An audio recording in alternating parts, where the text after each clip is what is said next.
Bien, en este capítulo vamos a intentar ver algunos textos de Santo Tomás a los cuales el Papa Pío XII hace referencia en la encíclica Aurientis Aquas sobre el Sagrado Corazón. Porque a nuestro modo de ver, el tener un contacto directo sobre esos textos de Santo Tomás ayudan mucho a comprender mejor la encíclica, a valorar más su doctrina. Bien, son 7 textos de Santo Tomás, los primeros más largos, los últimos más breves. Es independiente cada texto del otro, de modo tal de que si se hace muy largo para un capítulo, no tienen necesidad de verlos todos. Podrían, por ejemplo, después de 1, 2, 3 o la cantidad de textos que sea, cortar y listo. Bien, el primer texto que vamos a ver es de la Suma Teológica, tercia pars, cuestión 15, artículo 4, si fue pasible el alma de Jesús. Bien, comenzamos entonces a verlo. El alma unida al cuerpo, dice Santo Tomás, puede padecer de 2 modos, uno por pasión corporal, otro por pasión anímica. Con pasión corporal padece a causa de la lesión corporal. Está hablando del padecimiento del alma, Está hablando, dice entonces que el alma padece cuando sufrís una lastimadura en tu cuerpo. O también padece anímicamente. Por ejemplo, puedes estar triste sin tener ninguna lastimadura. Bien, explica Santo Tomás. Con pasión corporal padece a causa de la lesión corporal. El alma padece con pasión corporal a causa de la lesión corporal. Por ser el alma forma del cuerpo, argumenta ahora esa afirmación, por ser el alma forma del cuerpo, se sigue que cuerpo y alma forman un solo ser, y por eso, cuando el cuerpo se altera a causa de una pasión corporal, es necesario que se altere también el alma indirectamente. Esto es en cuanto a que su existencia es común con la del cuerpo. Así pues, habiendo sido el cuerpo de Cristo pasible y mortal, como antes se ha demostrado, fue necesario que también lo fuese su alma de ese modo. ¿Sí? Entonces el alma es pasible porque el cuerpo de Jesús es pasible. En cambio, se dice que el alma padece con pasión anímica cuando sufre a causa de una operación propia del alma, o porque el alma participa de ella en mayor medida que el cuerpo. ¿Sí? Entonces, o porque es solamente el alma, una tristeza, hay veces que vos estás triste y el cuerpo no padece nada, pero vos estás triste, o a veces incluso vos estás triste y el cuerpo algo padece, sentís una sensación amarga, o el estómago, sentís algo en la panza, un nudo, ¿no? Pero igualmente el alma participa de mucha mayor medida que el cuerpo, ¿no? Entonces esas son pasiones anímicas. Y aunque también se diga que el alma padece de este modo en cuanto a la intelección y a la sensación, sin embargo, hablando con estricta propiedad, se llaman pasiones del alma a las afecciones del apetito sensitivo. Estamos hablando, entonces, es verdad que hay un cierto padecimiento en cuanto a la intelección y a la sensación, por ejemplo, un razonamiento que te puedes de alguna manera, pero propiamente se habla de padecer anímicamente en el apetito sensitivo. Por ejemplo, la tristeza fue el ejemplo que nosotros pusimos. Tales afecciones se dieron en Cristo, lo mismo que los demás elementos pertenecientes a la naturaleza humana. Bien, entonces Jesús padeció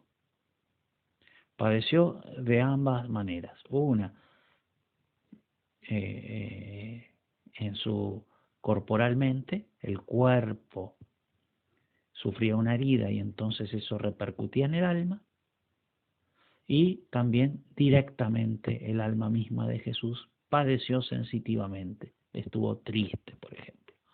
No obstante, hay que tener en cuenta que tales pasiones de Jesús fueron distintas a las nuestras bajo tres aspectos, ¿sí?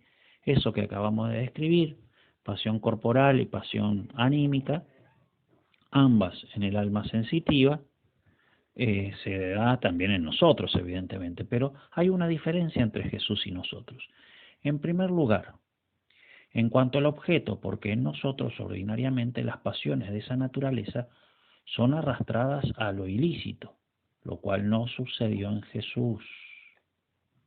Nuestras pasiones, muchas veces, nuestro padecer, muchas veces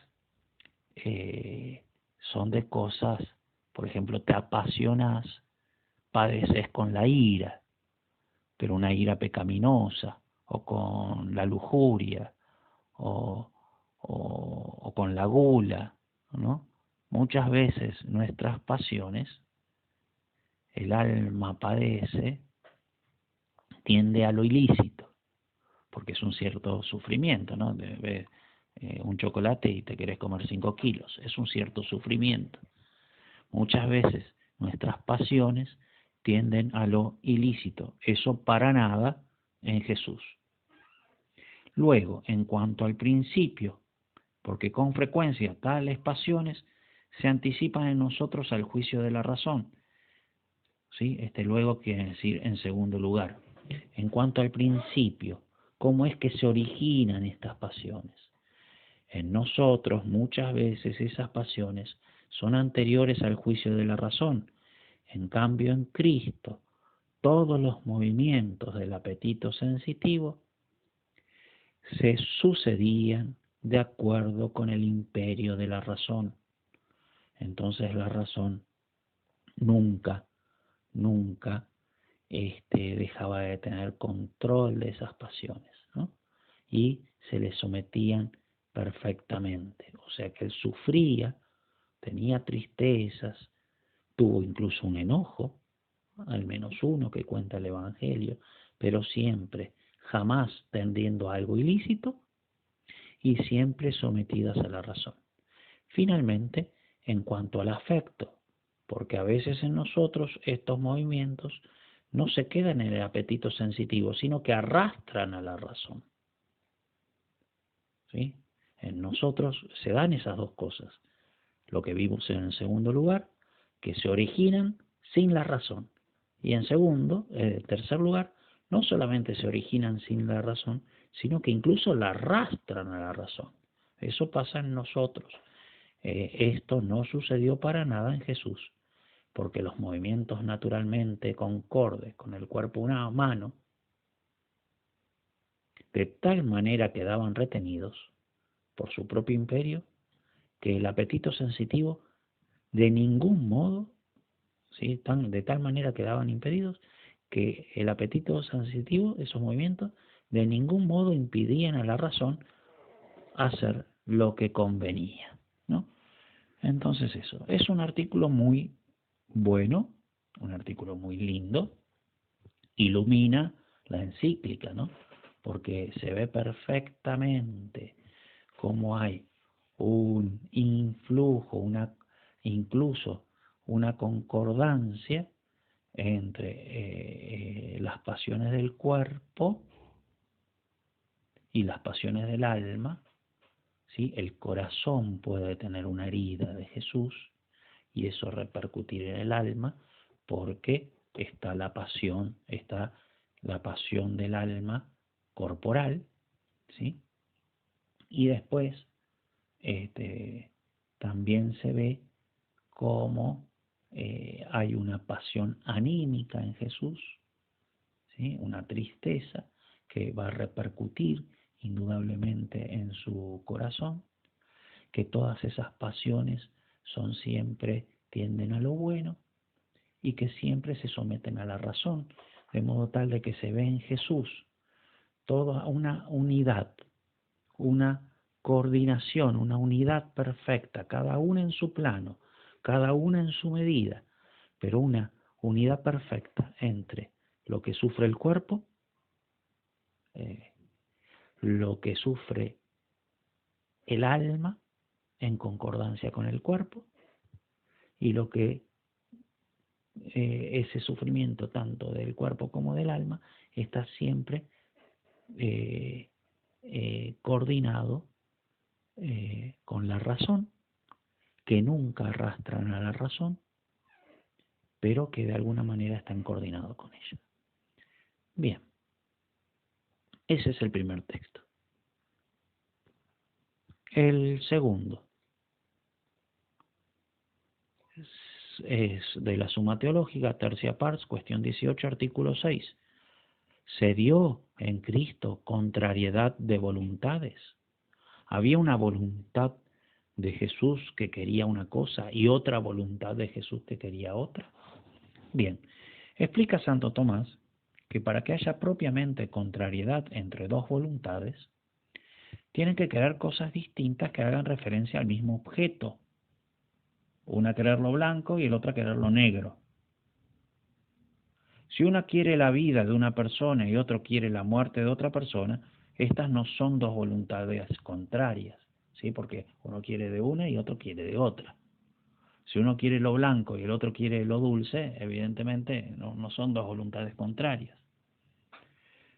Si una voluntad quiere regalarle algo a fulano y la otra negárselo a mengano, no son cosas contrarias, cuando es con respecto al mismo objeto. Bien. Si se trata de una misma persona y comparamos el apetito racional y el sensible, si con el racional se quiere la virtud y con el sensible o irracional se quiere una torta, no hay contradicción. Si yo veo una torta y sensiblemente la quiero, pero racionalmente quiero hacer penitencia, no hay contradicción, a no ser que el modo de querer la torta sea tal que vaya en contra de la virtud. Entonces, si yo sensiblemente quiero la torta y digo más sí que la virtud no me interesa, entonces ahí recién aparece la contradicción. Pero si la sensibilidad quiere la torta y la virtud quiere hacer ayuno, y la voluntad racional quiere hacer ayuno, mientras ese querer la torta no impida la virtud y no vaya en contra de la virtud, listo, yo quiero, mi voluntad quiere la torta, pero yo hago el ayuno y me voy sin comer la torta. Y mi sensibilidad la sigue queriendo todavía cuando estoy durmiendo la siesta en vez de quedarme a comer al mediodía. ¿No? Me viene ese ejemplo porque estoy grabando esta charla un viernes al mediodía en la hora que tendría que ser el almuerzo. Bien, la cuestión es que no hay contrariedad. Bien, así lo dice Santo Tomás.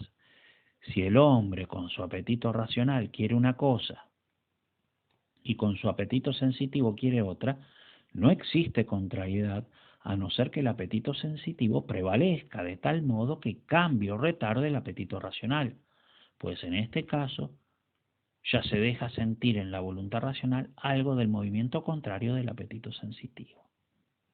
Por consiguiente, es preciso decir que, aunque la voluntad natural y la voluntad sensible de Cristo hubieran querido algo distinto de lo que quería su voluntad divina y su voluntad racional, Padre, si es posible, aparta de mí este cáliz, ¿tá?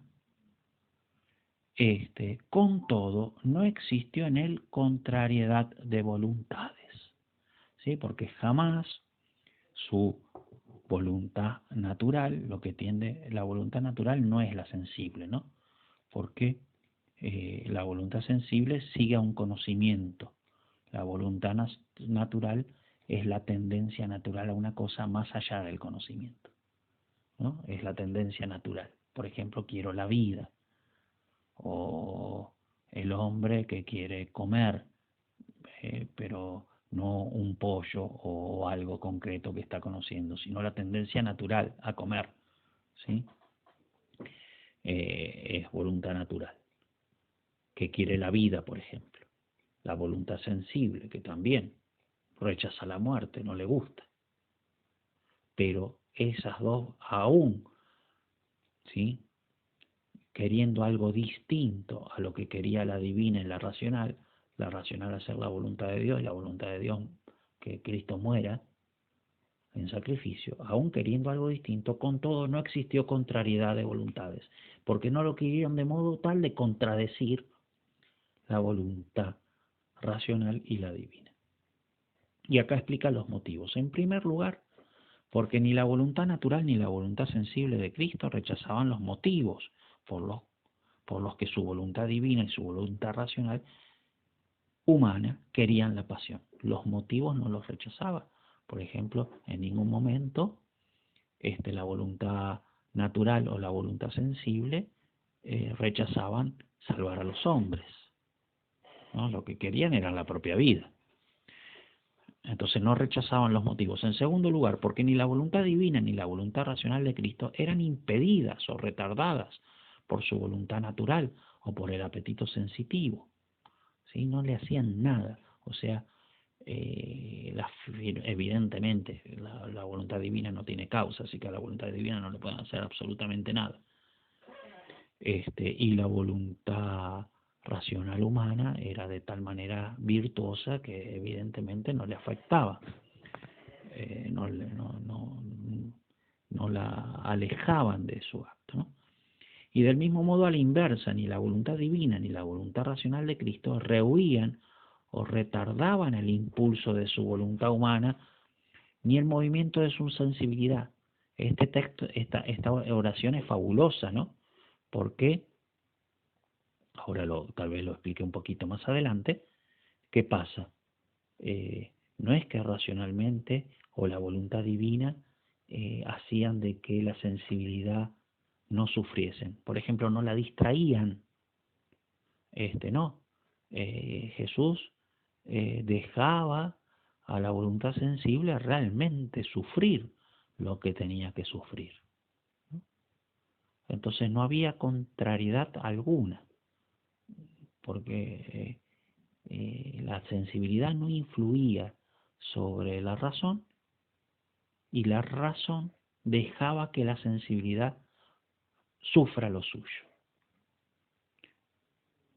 A la voluntad divina, a la voluntad racional de Cristo, les agradaba que su voluntad natural y su voluntad sensible acusasen en conformidad con su propia naturaleza, ¿no? O sea que dejaba entristecerse y le gustaba entristecerse en el sentido de que veía bien de que la voluntad sensible, la sensibilidad, obre según su propia naturaleza, ¿no? Y está bien entristecerse por las cosas que hay que entristecerse, alegrarse por las cosas que hay que alegrarse.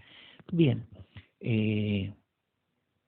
bien, y termina la conclusión, de donde resulta claro que en Cristo no se dio oposición o contrariedad de voluntades. Otro artículo hermoso y otro texto hermoso para ver, ¿no?, esta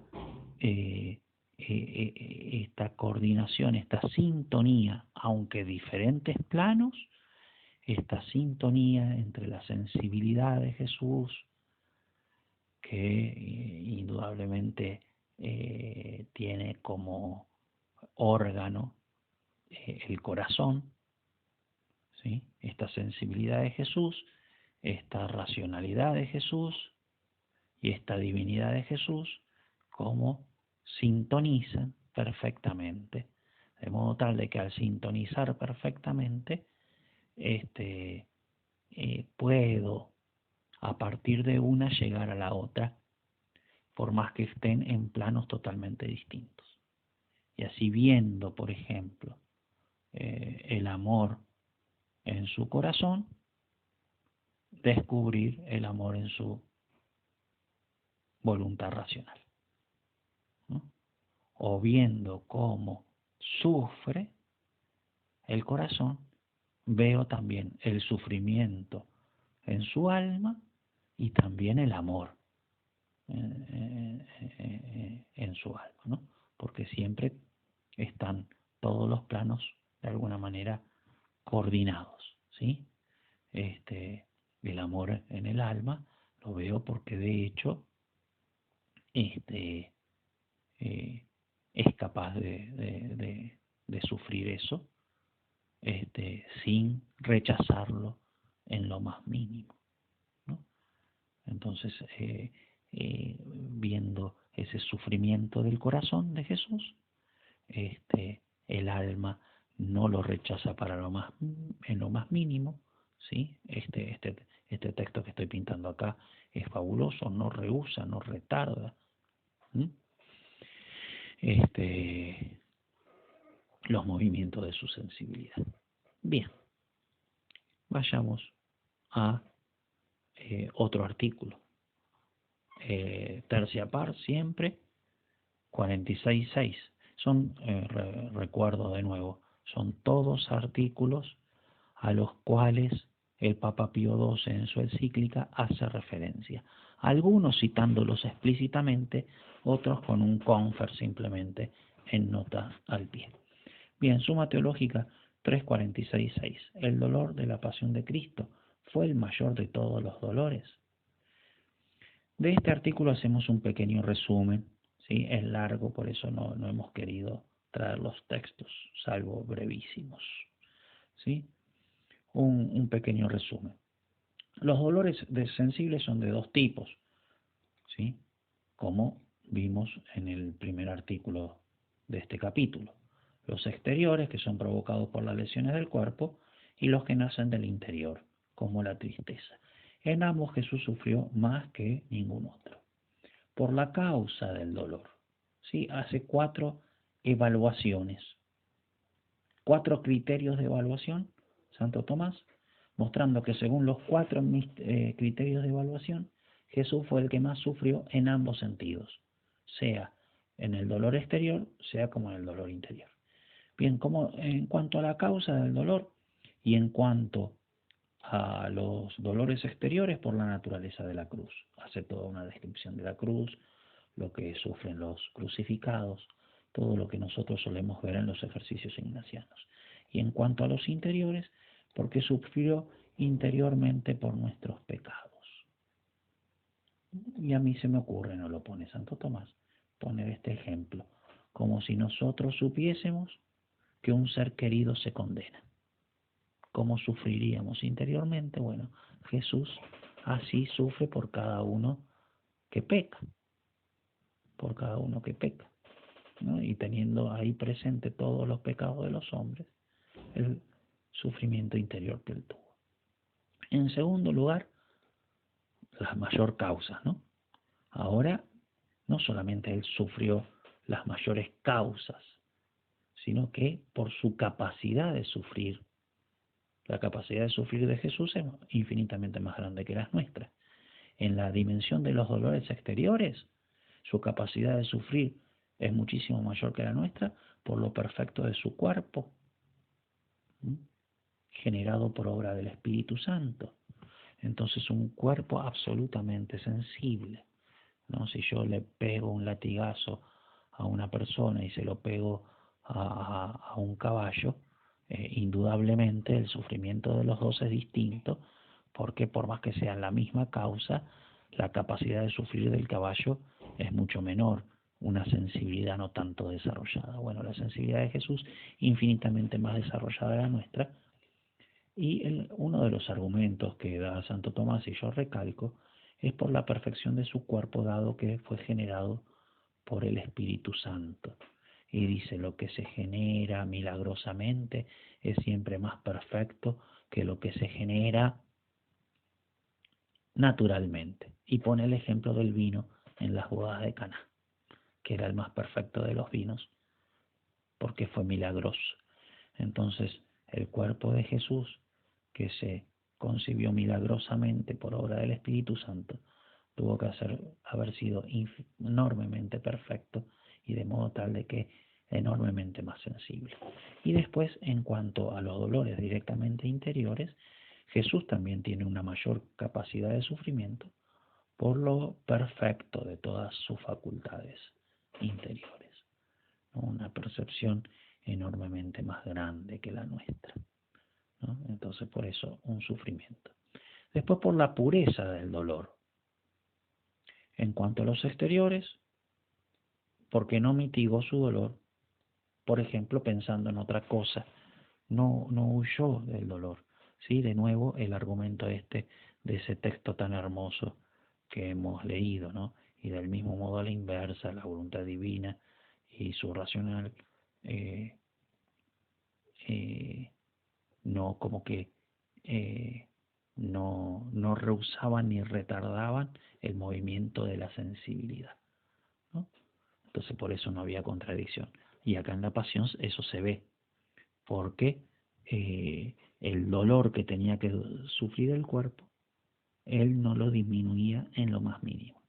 Por ejemplo, no quiso beber el narcótico y tampoco se distraía o cosas por el estilo. Bueno, pensemos positivamente, cosas así que nosotros solemos hacer para de alguna manera mitigar nuestro sufrimiento. Pensemos en otra cosa, ¿no? El dolor de muela, bueno, distraerte viendo una película. Son cosas técnicas que nosotros tenemos para disminuir el dolor, que él no usó para nada, sino que quería que las potencias inferiores eh, viviesen su acto plenamente. En cuanto a los interiores, a los dolores interiores, el mismo argumento, no mitigó su dolor. Y pongo el texto porque está muy lindo, porque permitió a cada una de sus potencias realizar lo que les es propio, como dice Damasceno. Entonces, mayor causa, por eso sufrió más, tanto externa como internamente. Mayor capacidad de sufrir, por eso sufrió más, tanto externa como internamente. Mayor pureza en el dolor, no lo mezcló con otras cosas, tanto externa como interna. Y lo último, más voluntario. Cristo sufrió voluntariamente para liberar al hombre del pecado. Por ese motivo asumió tanta cantidad de dolor cuanta fuese proporcionada a la grandeza del fruto que de ahí iba a seguirse. Entonces de nuevo se ve, ¿no? Acá cómo es impresionante este texto, no solamente porque sufre mucho más que nosotros voluntariamente, eso es evidentísimo, sino se ve de nuevo la coordinación, la sincronización, la sintonía entre lo divino y lo humano y entre lo racional y lo sensible en Jesús, ¿sí? Porque de hecho eso fue, ¿no? Como asumió voluntariamente, estamos hablando de su racionalidad, este, todo el dolor sensible, exterior e interior, proporcional al fruto que él perseguía, ¿no? Entonces, de nuevo, como esa coordinación, esa sintonía entre todas las dimensiones de la realidad de Cristo, divina, humana, racional, sensible, hace de que a través de uno de los aspectos uno llegue a los otros. A través del amor de Jesús uno puede llegar a intuir todo lo que quiso sufrir, a través de su sufrimiento ver todo lo que él ama, ¿no?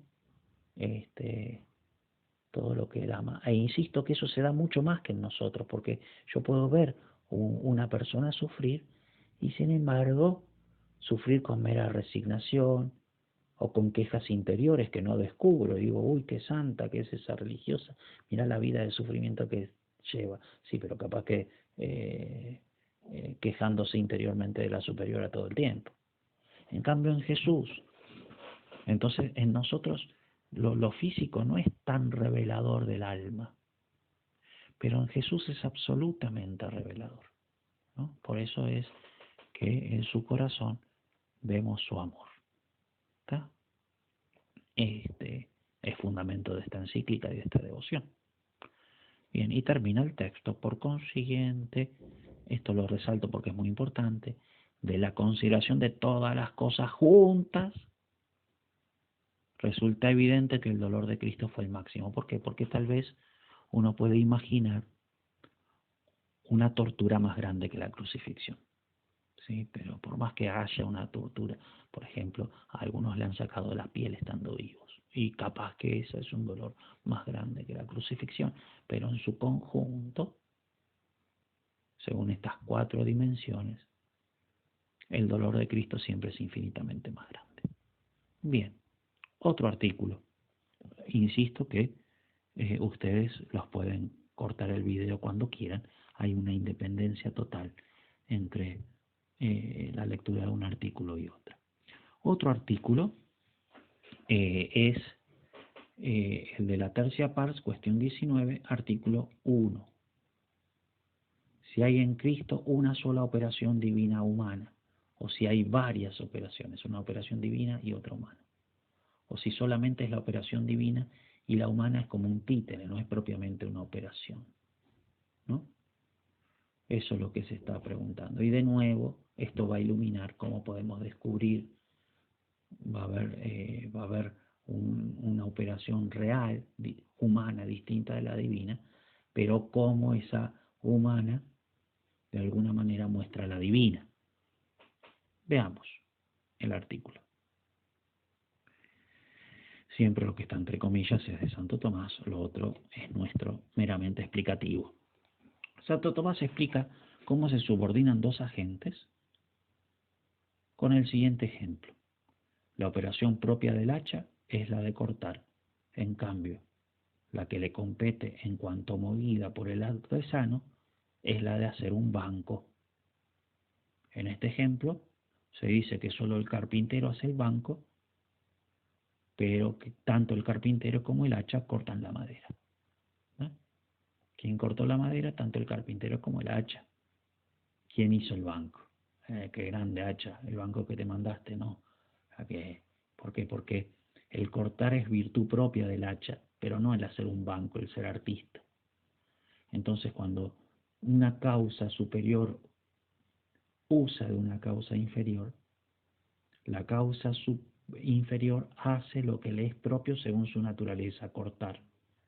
La causa superior hace también eso porque usa de la inferior, pero a su vez hace algo que le es propio de ella, el hacer el banco. ¿Está? Agrega Santo Tomás para explicar más todavía ese hecho. La operación que solamente pertenece al instrumento en cuanto movido por otro, no es una operación distinta de la operación de la gente que lo mueve. De este modo, el hacer el banco no es una obra del hacha distinta de la obra del artesano, ¿no? Entonces, ahí agrega más todavía, ¿no? Entonces, este, es el hacer el banco, la artesanía de hacer el banco, es solamente esa acción, ¿sí? No hay 2 acciones, sino una sola en cuanto a hacer el banco, la del artesano, ¿sí? ¿Por qué? Porque si bien el artesano, el hacha, hace todos esos cortes que terminan en hacer el banco, esos cortes el hacha lo hace simplemente, pura y exclusivamente, no por una virtud propia, sino en cuanto movida por el artesano, ¿no? Ahora, aplicado a Cristo, vamos a ver un poquito más. Pero la cuestión es que acá no son los 2 artesanos. Artesano es solamente el artesano, el hacha no. En cambio, los 2 son cortadores. Bien, vayamos ahora a Santo Tomás. Aplicando todo esto a Cristo, Santo Tomás afirma: así pues, en Cristo la naturaleza humana tiene una forma y una virtud operativa propias.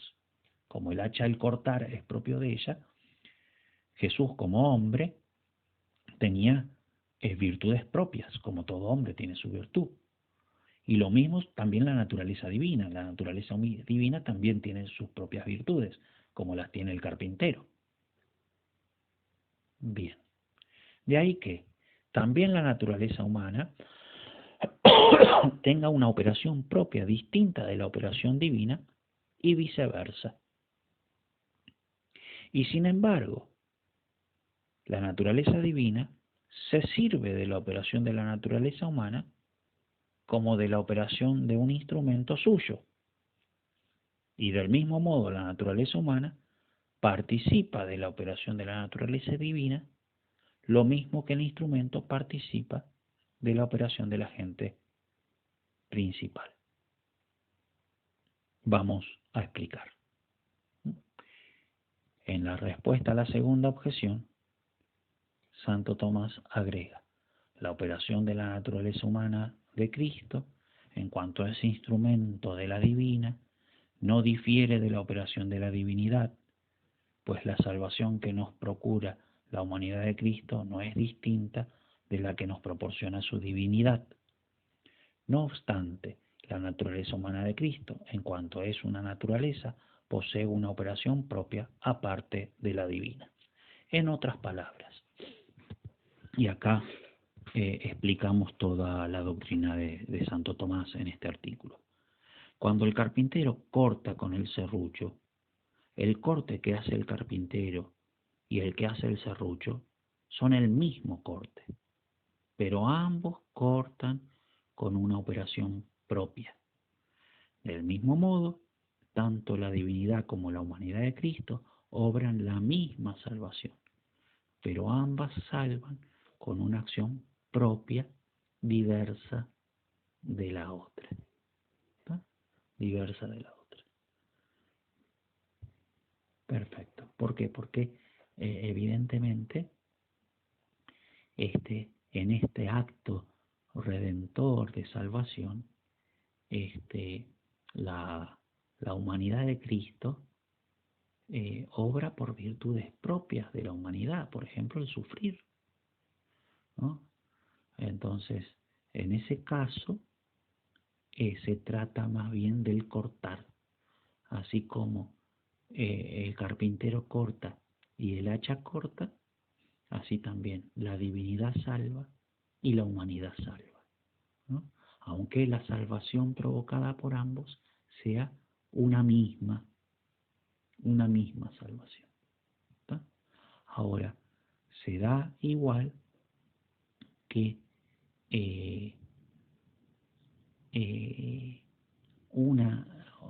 esto que dice Santo Tomás al final del corpus, ¿no? La naturaleza divina se sirve de la operación humana como la operación de un instrumento suyo, ¿sí? Es así.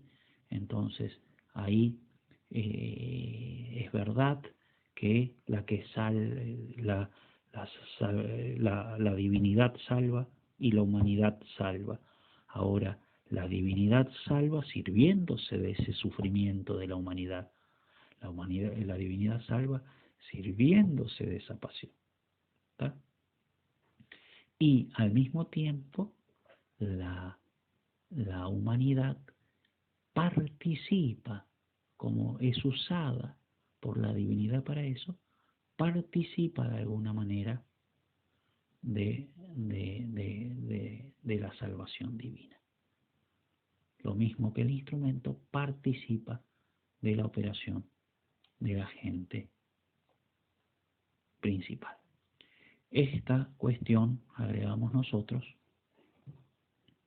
es muy iluminante y nos muestra cómo Cristo ama con su corazón y con su alma, pero también muestra cómo el alma de Cristo usa del corazón para amar, agente principal y agente secundario, y también como la divinidad que ama con su propia operación se sirve para amar del alma y del corazón de Cristo. ¿Ah? El carpintero corta, es verdad, con una operación que le es propia, de hecho es artista y el hacha no es artista, pero para cortar se sirve del hacha. La divinidad, para amarnos, redimirnos y salvarnos, se sirve de la humanidad, se sirve de la humanidad. Entonces, si bien son operaciones distintas, el agente principal se sirve del agente secundario, ¿no? Esto, entonces, de nuevo, nos muestra cómo el corazón de Jesús, como la pasión de Jesús, es siempre una ventana por la cual se ve el amor de la divinidad, porque la misma divinidad se sirve de ese corazón para amarnos. Bien, nos quedan 3 artículos que son más pequeños. Seguimos con la tercia pars, 48.5. El ser redentor es propio de Cristo.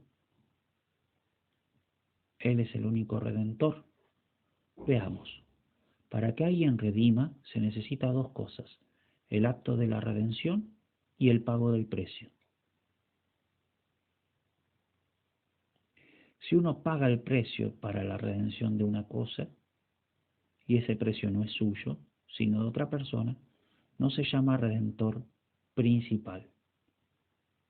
Lo es más el dueño del precio. ¿Sí? Explica eso, ¿no? Entonces, es verdad, si vos agarrás y me redimís a una persona pagando algo, ¿sí? ¿Qué haces? ¿Cómo la redimís a esa persona? Pagás 100.000 pesos, pero los 100.000 pesos son míos, no tuyos. Yo soy más redentor que vos. Por más que vos hayas hecho el pago, sí, lo pagaste con mi plata. Entonces, es verdad, lo hiciste vos al pago, entonces vos sos redentor, pero lo pagaste con mi plata. Entonces yo soy más redentor que vos. En cambio, si vos lo pagas con tu plata, vos sos redentor máximo. ¿Estamos? Bien, pone ese principio. Vamos a ver cómo lo aplica. Ahora bien, el precio de nuestra redención es la sangre de Cristo, o su vida corporal, que es su sangre entregada por el propio Cristo. Por lo que ambas cosas pertenecen inmediatamente a Cristo en cuanto hombre. ¿Sí?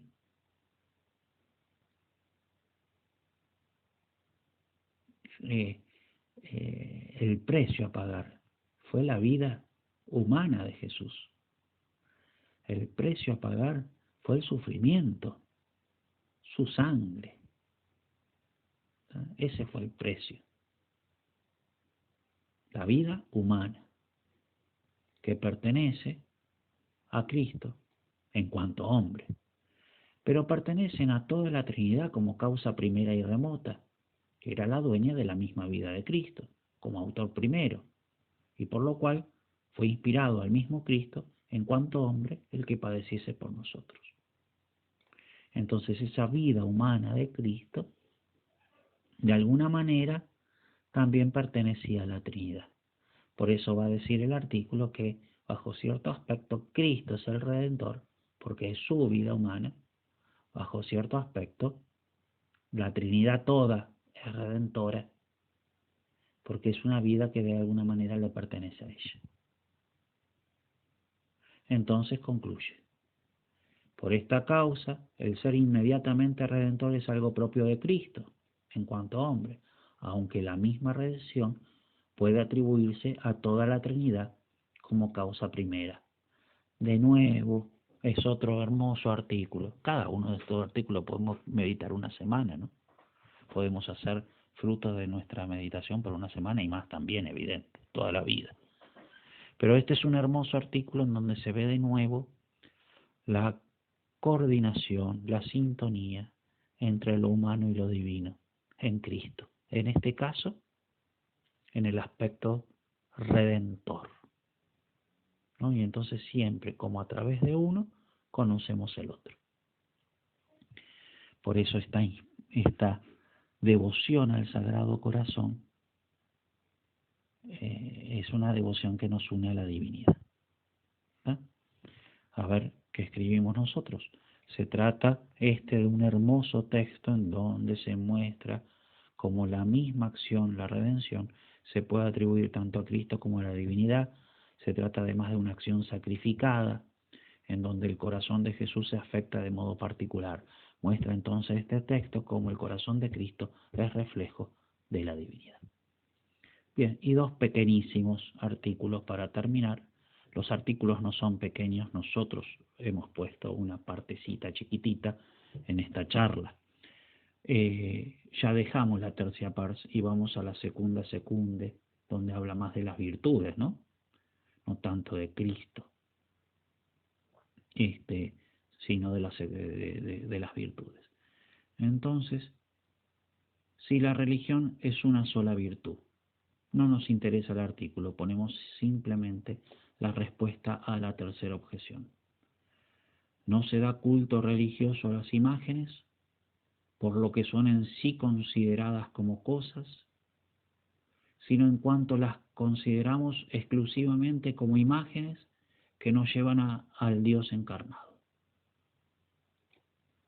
Nuestra devoción, por consiguiente, a una imagen en cuanto imagen no termina en ella, porque es en cuanto imagen, no en cuanto cosa, sino en cuanto que me está mostrando otra cosa.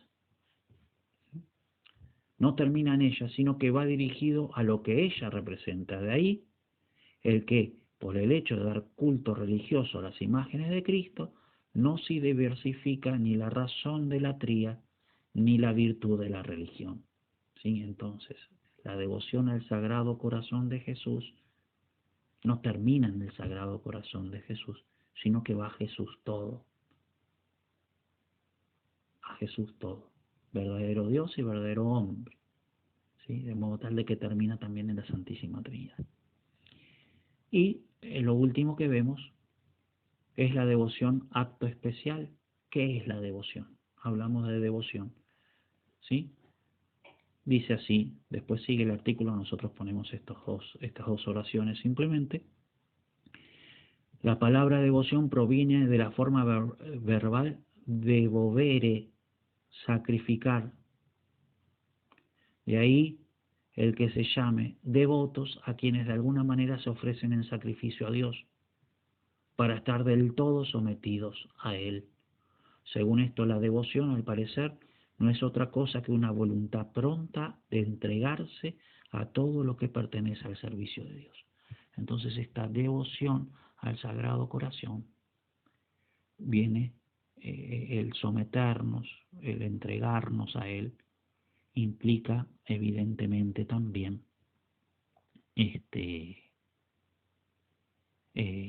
la reparación, la penitencia. Bien, con todo esto le pedimos a la Santísima Virgen la gracia de crecer en la devoción al Sagrado Corazón de su Hijo.